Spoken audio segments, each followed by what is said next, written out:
think I'm going to put in a little more pepper too. I like pepper. If you couldn't tell, I like pepper. Hello, howdy, and welcome back to my kitchen. I'm Catherine and I'm the Aerogarden homesteader. Today, I am making guacamole.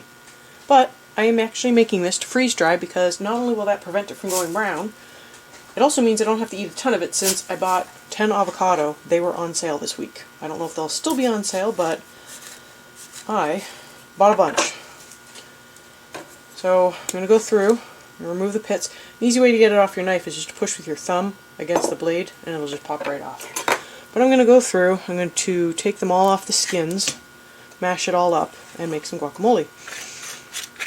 Now I did make a batch of this beforehand, but I didn't have fresh cilantro or fresh lime, so they were still on sale, so I decided to get more, and I'm taking you along for this batch. So you can see how it comes together, and if you want to make some, you can. If you happen to have a freeze dryer, this is actually a great way to preserve it because it reconstitutes very nicely, and, like I said earlier, you don't have to worry about it going brown.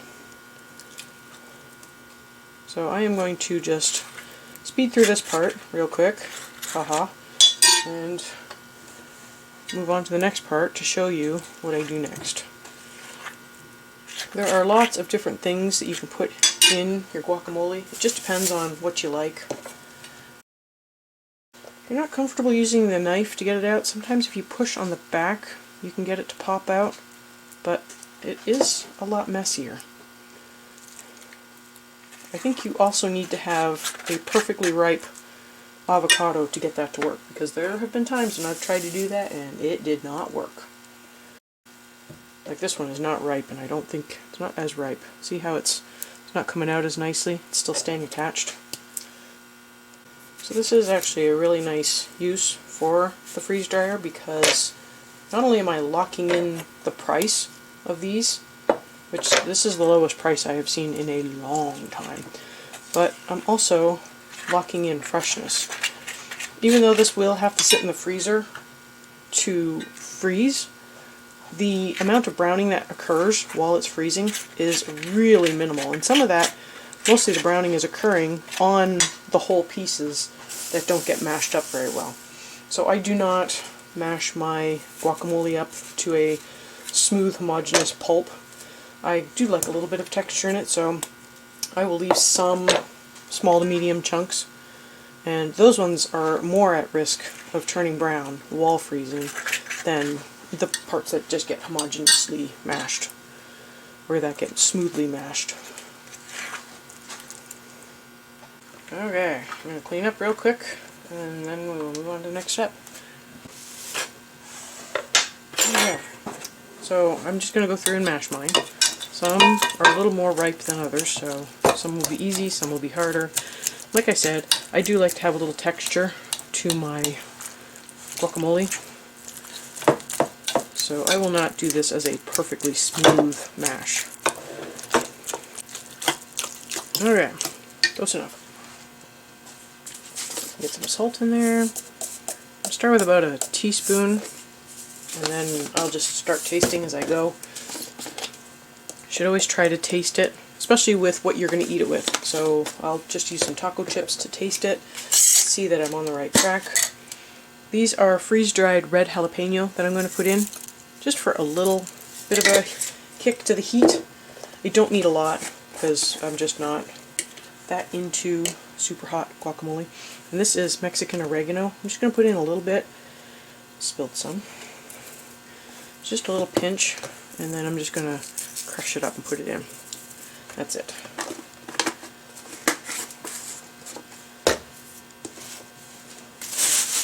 And I have some limes.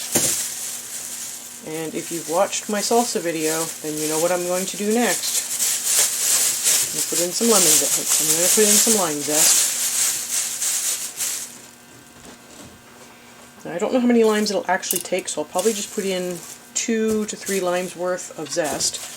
I'll put in the juice of those limes, and then I will either just add more juice as needed, or I will just use some bottled juice if I want to use these limes for something else. But I will just go through and at least the zest from 3 of these think I'll just do 3. I like lime zest.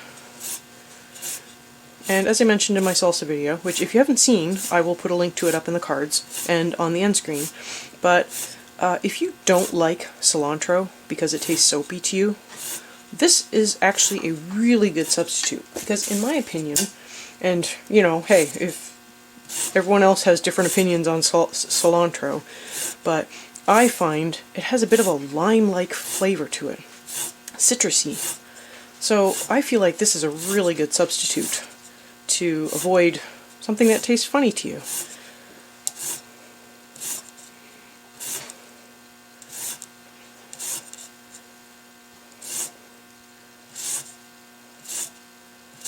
And it doesn't have to be perfect. Close enough.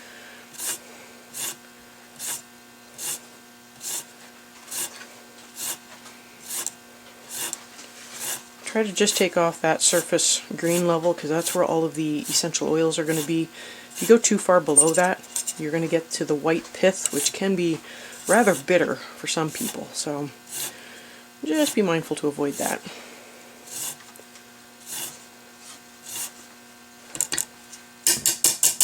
Alright, there we go. Give that a quick stir just to get it incorporated. I still have to, yes, I will be putting cilantro in here. I also need to go and get an onion and put that in as well as the juice. But the juice will need the chopper for the onion as well. Okay, so I'm using the fine blade on this just so that I don't hit like a massive chunk of onion. This is actually another reason why I pulled this out. I don't want to hit a really big chunk of onion and just get overwhelmed with onion flavor.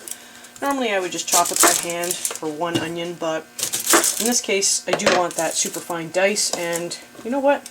The chopper does a better job of it than I do, so let's just use the chopper. I probably need to get a new chopper at some point because mine is starting to chop itself up. Little green bits of plastic sometimes. This does not want to come out. There you go. Alright.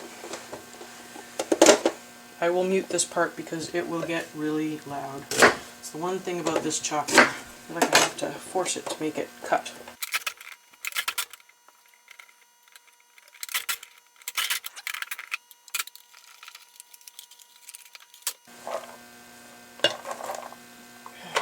There's that. One chopped onion. I wouldn't normally put this much onion in, but this is a really big batch, so scale to your heart's content.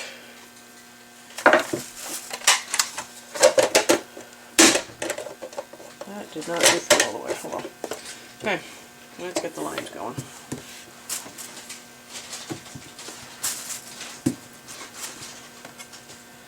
So there are many things that can be added in. If you don't like onion, or you find onion too strong, or you just don't have it, you could put in apple. Finely diced apple will give a bit of a sweetness to it. I do like to put in a little bit of pepper. I don't normally put in like a hot pepper. Normally I'll just put in like a red pepper or an orange pepper, bell pepper, because it's got a sweetness to it. But I have some finely chopped red jalapeno, and it goes pretty well with it as long as I don't go overboard. So it's a nice addition. Obviously you can put in tomato if that's your thing. I do sometimes put tomato in, but don't really have any right now, and sometimes I put it in, sometimes I don't. Although I do have a lot of tomato in the freezer. So I will just speed through this. You don't need to see me juice a bunch of limes. Okay, so put the pulp in. Only if you like it. I mean, I like it. It gives it extra flavor. Get all those onions that are stuck. Okay.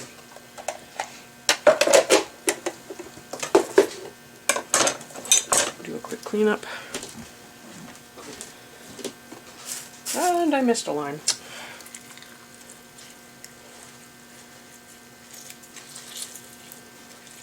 My hand squeezing doesn't get quite as much juice out. There we go. Okay, it's going to be a contest. See how many times I can wash my hands.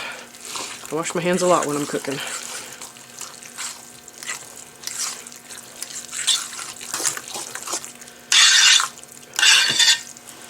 Options, depending on what you like. You do not have to put lime in. You could put lemon in if that's what you prefer. You can even put in, I've got the lime juice in a bottle. Normally if I put lime juice in a bottle I will also put in a little citric acid, because sometimes I find that lime juice doesn't seem acidic enough, oddly. But I will sometimes just put in a little bit of the citric acid just to kick up the acid level. Okay, a couple of taco chips, I'm going to give it a taste. This is what I would be eating it with, or I would be plopping it in a salad. I'm going to test it with what I'm going to eat it with. So I want to make sure that I'm taking into account the salt level of what I'm eating it with. Tastes good, but it needs more salt. I think the lime juice is enough. Ooh, and a little bit of heat from that jalapeno. I think I'm going to put in a little more pepper too. I like pepper. If you couldn't tell, I like pepper. Now, you want to make sure I'm stirring this really well. I am using a kosher salt, so it is a slightly larger flake size, so I do want to make sure it gets very well incorporated. Otherwise, I might hit salty chunks, or think I don't have enough salt in there when I actually do.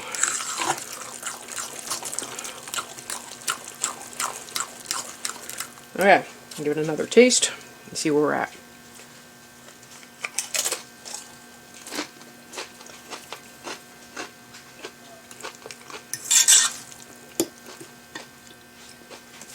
It's close. Oop. Put in just a bit more.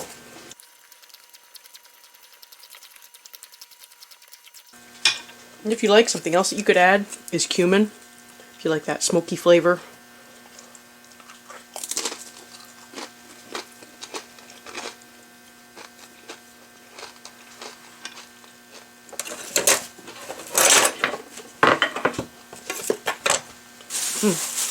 I think we're there. I'll put the cilantro in. I think I'll put in just a smidgy bit more salt. But yeah, I think we're there.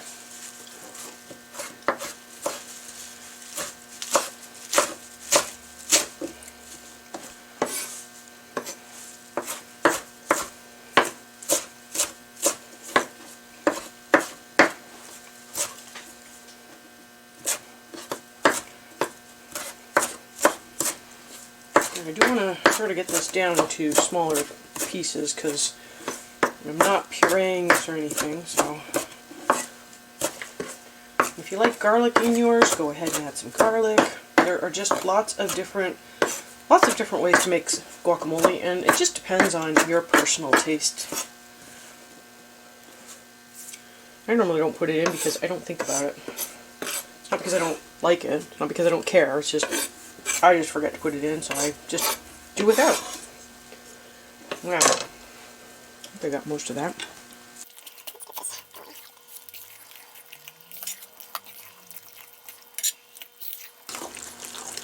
Yeah, like I said, I'm gonna put in a little bit more salt. I think it tasted like it was there, but sometimes if you add just a little bit more, that really steps it up a notch.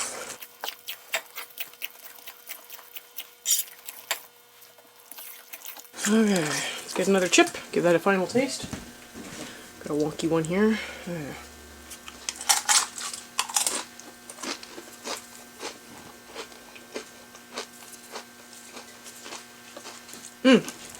That is good. Okay. I'm gonna put more salt in anyways. Even though I feel like it tastes good, like I said, sometimes when you think it's there, just a smidgy bit more salt will elevate it. Okay, I'm gonna get the tray. Another quick taste because it was really good.